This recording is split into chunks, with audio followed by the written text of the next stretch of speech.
বিয়ে করেছেন, বিয়ে করার পরে যে কোনো একটা কাজে আপনার বিয়ের কাগজ দরকার। আপনি চলে আসলেন সেই কাগজটা উঠানোর জন্য অ্যাডভোকেট মিঠুন শাহর কাছে, অর্থাৎ আমার কাছে। আমি তখন বোকা হয়ে যাই, আমি কি বলবো, আমি তো কোনো সমাধান দিতে পারি না।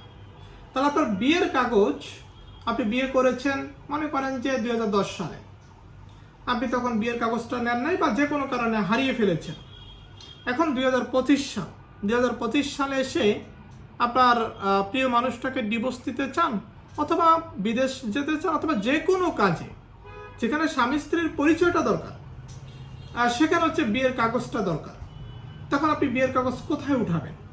আপনি যেখানে বিয়েটা করেছেন, যার মাধ্যমে বিয়েটা করেছেন, আপনি তার কাছে চলে যাবেন। আপনি সেখান থেকে উঠাতে হবে, অন্য কোথাও আপনি পাবেন না। এবং এই ক্ষেত্রে বড় বুদ্ধি হচ্ছে, বড় পরামর্শ হচ্ছে, আপনারা পরিচিত মানুষ দিয়ে বিয়ের কাজটা করাবেন। অর্থাৎ যাকে সবাই চিনে, যাকে আপনি সহজে খুঁজে পাবেন, ভবিষ্যতে খুঁজে পাবেন, বর্তমানে খুঁজে পাবেন, তার আশপাশ, অফিস, সহকারী সবাইকে আপনি চিনেন।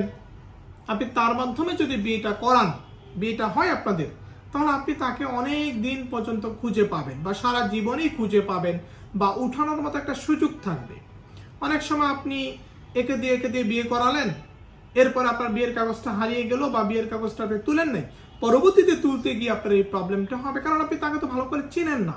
আপনি একটা লোকের মাধ্যমে তার কাছে গিয়েছেন, বিয়েটা করেছেন, তাকে আর চিনেন না।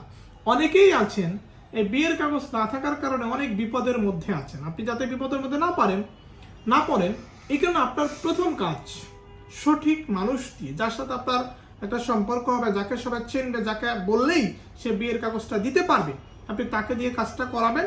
তাহলে দেখবেন যে আপনার জন্য সহজ হয়ে যাবে। যাই হোক, তাহলে বিয়ের কাগজ আপনি কোথা থেকে উঠাবেন? আপনি যেখানে বিয়েটা করেছেন সেখান থেকে উঠাবেন।